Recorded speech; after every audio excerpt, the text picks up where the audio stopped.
Good Shabbos. This week we are reading from Parshat Toledot. And in Parshat Toledot, we are introduced to Yaakov and Esau. Jacob and Esau. Jacob and Esau. I'm thinking many of you might know the story. Rebecca and Yitzchak have two kids. Actually, they're married when Isaac is 40, and these two are born when he's 60.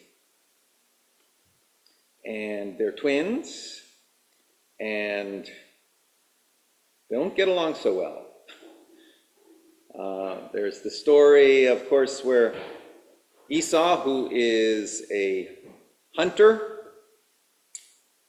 and Yaakov says, Yoshev ba'ohalot, he resides in tents.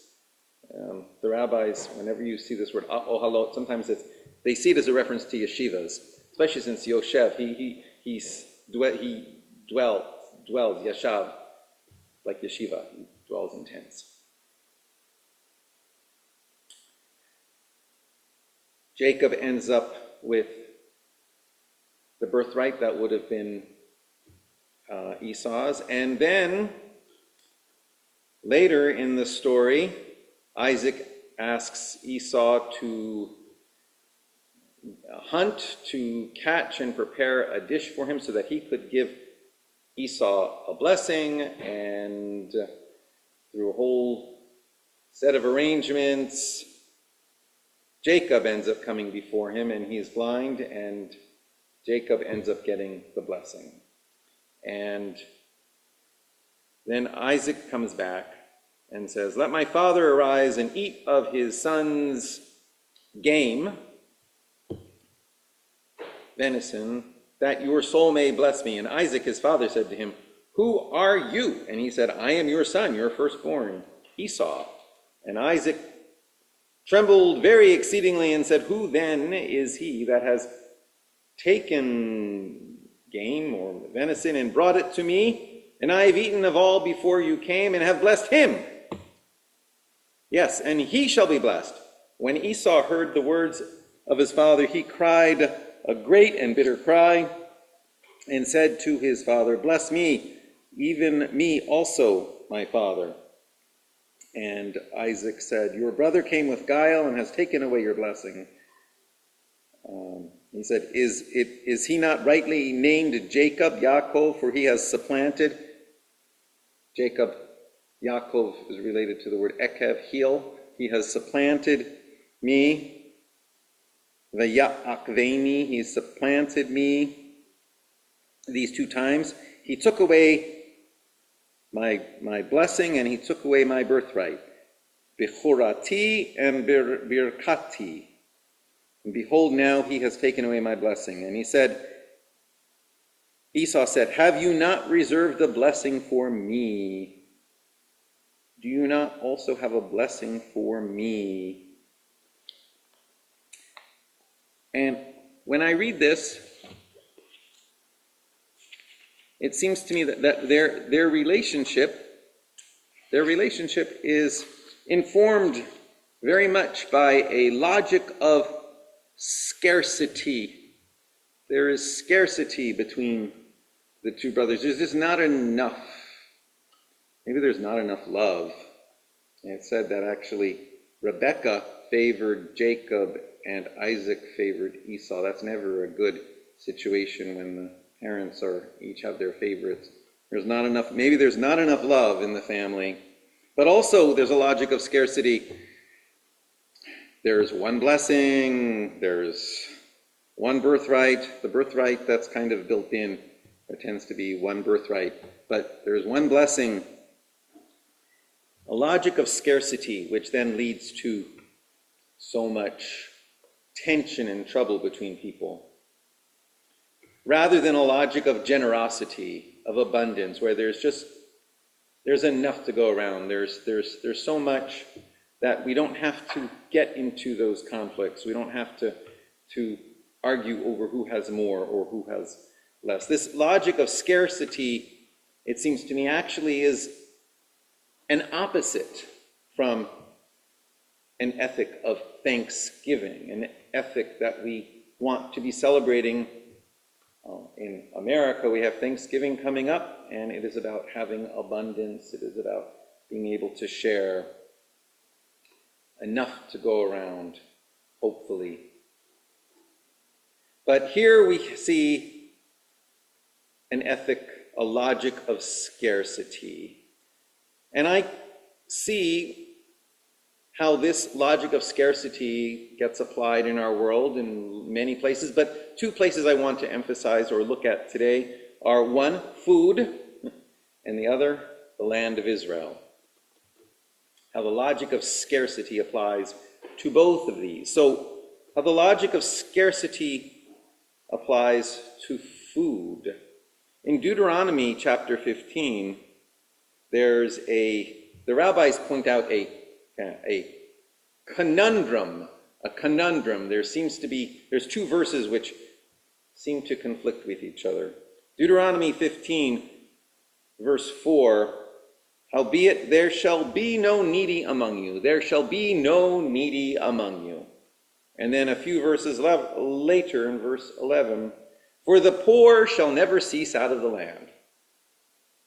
On the one hand, there shall be no needy among you, and on the other hand, for the poor shall never cease out of the land. Well, how can both be true? When you look at it in its context, it reads, howbeit there shall be no needy among you, for Adonai will surely bless you in the land which Adonai your God gives you for an inheritance to possess it, if only you diligently listen to the voice of Adonai your God, to observe to do all this commandment which I command you this day. If there be among you a needy person, one of your kinsmen, within any of your gates, in your land which Adonai your God gives you, you shall not harden your heart, nor shut your hand from your needy brother. But you shall surely open your hand to him, and shall surely lend him sufficient for his need in that which he needs, that which he wants. Beware that there be not a base thought in your heart, saying, the seventh year, the sabbatical year, the year of release when debts are canceled, is at hand, and your eye be evil against your needy kinsman, and you do not give him anything, and he cries to Adonai against you, and it be a transgression in you. You shall surely give to him, and your heart shall not be grieved when you give to him, because that for this thing the Lord your God will bless you in all your work, and in all that you put your hand to. For the poor shall never cease out of the land. Therefore I command you, saying, you shall surely open your hand unto your poor and needy kinsmen in your land. In other words, there shall be no needy among you if you are generous with your neighbor. But otherwise, the poor will never cease. So be generous. Don't assume scarcity, or there will be inequity and hence scarcity. Last time we met, we spoke of the sin of Sodom, the city of Sodom, like Sodom and Gomorrah. And the rabbis identify that sin as an inability to share. These cities had such abundance, that they forgot the need to be generous. I didn't get a chance last time to mention more of the stories that are told in the Talmud, the accounts describing the people of Sodom. Like from Sanhedrin 109, we read, the sages taught, the people of Sodom became haughty, and they sinned, do only to the excessive goodness that the Holy One, the Holy Blessed One, bestowed upon them. The people of Sodom sinned because of the goodness that they were blessed with. What is written concerning them, indicating that goodness? As for the earth, out of it comes bread, and underneath it is turned up as it were by fire. Its stones are the place of sapphires, and it has dust of gold. In other words, the wheat was dusted with gold. The people of Sodom said, "Since we live in a land from which bread comes and has the dust of gold, it's so abundant and so precious. We have everything that we need. Why do we need wayfarers? Why do we need travelers, as they come only to rob us of our property? Come, let us cause the proper treatment of travelers to be forgotten from our land." So much did they have that they didn't want to give any of it away. I wish this weren't like our society. And then the logic of scarcity as it is applied to the land of Israel. In last week's Parsha, we read that Abraham purchases the cave of Machpelah in order to bury his wife Sarah. And contemporary Jewish religious nationalists claim, on the basis of medieval biblical commentary, they claim, you see, Abraham purchased the land. Abraham purchased the land for us. That's how we know it's ours. Therefore, it's ours. The land is ours because Abraham purchased it in Genesis. Now, I don't blame the medieval commentators sitting in Spain or Provence or the Rhineland writing hypothetically about the long-standing connection Jews have to the land of Israel. They did write, Abraham purchased the land. We have a claim. I don't blame the medieval commentators for writing that. But for today's activists and advocates operating in the world of geopolitics, this is a thin reed upon which to make claims with such dangerous implications. The problem with the extremists in Israel, among both Jews and Arabs, is the inability to share. A logic of scarcity. There just isn't enough to go around. But I do promise you, there are counterexamples. So I will list three counterexamples. One is Givat Chaviva and the people of Givat Chaviva. Givat Chaviva is a center for peace and coexistence in the north of Israel.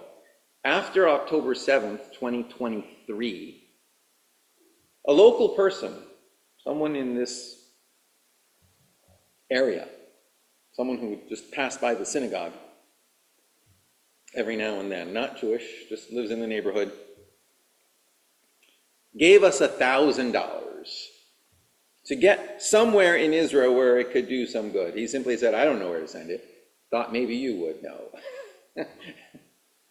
So our board added another $1,000 and sent $2,000 to Givat Chaviva, which at the time was housing Israelis displaced from the northern border, and which generally works to emphasize that there is enough room in the land and society of Israel to share.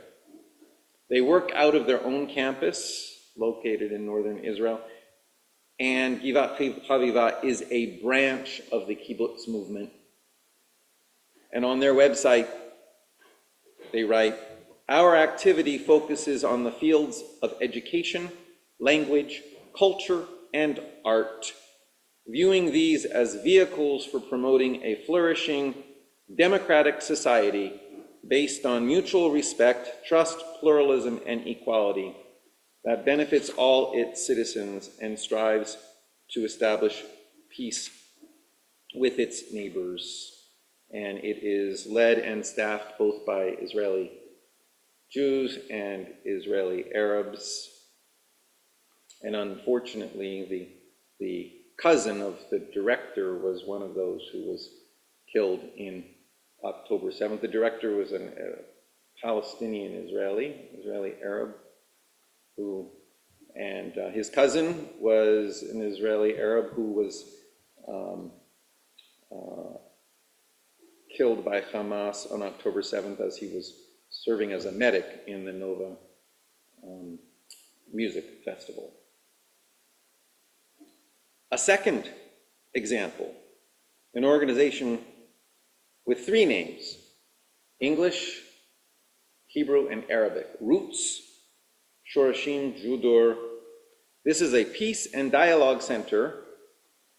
This is a wild thing to talk about. This is a peace and dialogue center between Palestinian Arabs and Jewish settlers on the West Bank.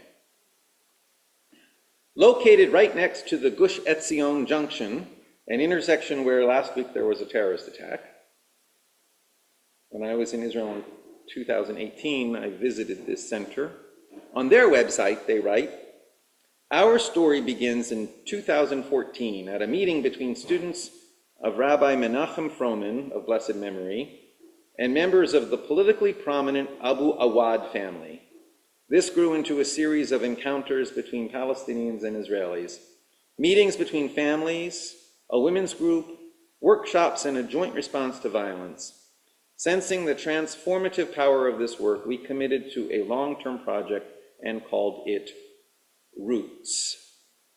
We are a unique network of local Palestinians and Israelis who have come to see each other as the partners we both need to make changes to end our conflict. Based on a mutual recognition of each people's connection to the land, we are developing understanding and solidarity despite our theological differences. Roots is a place where local people can take responsibility. Our work is aimed at challenging the assumptions our communities hold about each other, building trust and creating a new discourse around the conflict in our respective societies. This is a grassroots and local model for making change from the bottom up. It's also based on the opposite of a scarcity logic, because there is enough room here. And thirdly, in the south of Israel, the Arava Institute for Environmental Studies, which is deep in the Negev desert. One of the things they've done, by the way, is that's where the tree Methuselah grows. Methuselah is the oldest person in the Tanakh. Methuselah is a tree sprouted from a 2,000-year-old date pit. And there's actually lots of these trees now. They have revived the Judean date from archaeological finds, and it's growing there in the Arava Institute. And one of their mottos is "Nature knows no boundaries," as they have involved in their program Arabs and Jews and people from outside of the land as well. All of these efforts share the view that peace and generosity go hand in hand, rejecting an ethos of scarcity. When we see that there is enough to share, whether food or land or room in society, we can live in peace. So that is a message for us to consider and share in the days before Thanksgiving and beyond. Shabbat Shalom.